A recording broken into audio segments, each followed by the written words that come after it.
दोस्तों आज के इस वीडियो में हम बात करेंगे एक ऐसे कमाल के इंडिपेंडेंट आर्टिस्ट के बारे में जो कि अपने वीडियोस में रैप करने और लिखने से लेकर एडिटिंग तक सब कुछ खुद ही करते हैं और हाल फिलहाल में वह भारतीय लोगों के one of the most favourite rapper भी बने हुए हैं। जी हाँ दोस्तों, हम बात कर रहे हैं एमिवे बंटाई के बारे में, जो कि खासकर हिंदी और इंग्लिश लैंग्वेजेस में रैप करने के लिए जाने जाते हैं और आजकल इनके गाने रिलीज होने के साथ ही यूट्यूब के ट्रेंडिंग पेज पर छा जाते हैं।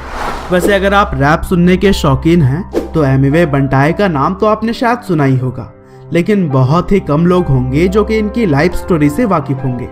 तो चलिए आज के इस वीडियो में हम जानते हैं हाल फिलहाल में तेजी से लोगों के दिलों पर राज करने वाले रैपर एमिवे बंटाई की पूरी लाइफ स्टोरी को, कि किस तरह से मुंबई का एक आम लड़का बना रैप लवर्स के दिल का धड़कन। तो दोस्तों इस कहानी की शुरुआत होती है 13 नवंबर 1995 से, जब सपनों के शहर मुंबई में एमिवे बंटाई का जन्म हुआ।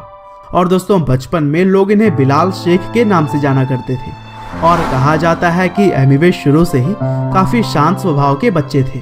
साथ ही वह स्कूल के समय में पढ़ाई में भी काफी दिलचस्पी रखते थे और इस तरह से शुरुआती समय उनका किताबों के आसपास ही बीता। और फिर एक दिन 2010 के साल में एमिवे बंटाई के कुछ दोस्त आपस में किसी रैपर का गाना सुन के उनके बारे में बात कर रहे थे और फिर दोस्तों को देखकर ही एमिवे के अंदर भी रैप का थोड़ा इंटरेस्ट आया। और फिर रैप के बारे में जब एमिवे बंटाई ने जानने की कोशिश की तब सबसे पहला नाम उन्हें सुनने को मिला एमिनेम का। और फिर एमिनेम का नॉट अफेयर्ड सॉन्ग सुनकर एमिवे बंटाई के अंदर भी रैपर बनने की चाह पैदा हो गई। और फिर इसी सॉन्ग को जब उन्होंने तैयार करके अपने दोस्तों को सुनाया तब दोस्तों के तारीफों ने उनका मनोबल इस फील्ड में जाने के लिए और भी बढ़ा दिया। हालांकि बिलाल शेख यानी कि एमिवे बंटाई यह जानते थे कि एक सफल रैपर बनने के लिए उन्हें खूब मेहनत करनी पड़ेगी, हालांकि इसके लिए वह पूरी तरह से तैयार भी थे। और फिर शुरुआती कुछ समय एमिनेम जैसे और भी कुछ बड़े बड़े रैपर्स को सुनने के बाद से बंटाई ने खुद के रैप लिखने भी शुरू कर दिए और अब तक वह रैप की दुनिया में कुछ इस तरह से खो चुके थे कि रैप के अलावा उन्हें कुछ भी नहीं सूझ रहा था। और यही वजह थी कि एक समय पढ़ाई लिखाई में काफी अच्छे होने के बाद भी एमिवे बंटाई 12वीं में फेल हो गए। और दोस्तों इसी समय बंटाई ने अपने घर वालों को रैपर बनने की अपने ख्वाहिश के बारे में बताया। हालांकि घर वाले पहले तो मना कर दिए क्योंकि उन्हें लगता था कि एमिवे को संगीत की कोई समझ नहीं है, लेकिन बाद में जब उन्होंने एमिवे के लगन को देखा तब वह भी आखिरकार मान ही गए। और फिर एक दिन ऐसे ही बंटाई अपने पिता के साथ बैठे हुए थे, तभी उनके पिता ने अचानक से उनसे रैप करने के लिए कहा और फिर एमिवे ने भी अपना एक रैप अपने पापा को सुनाया।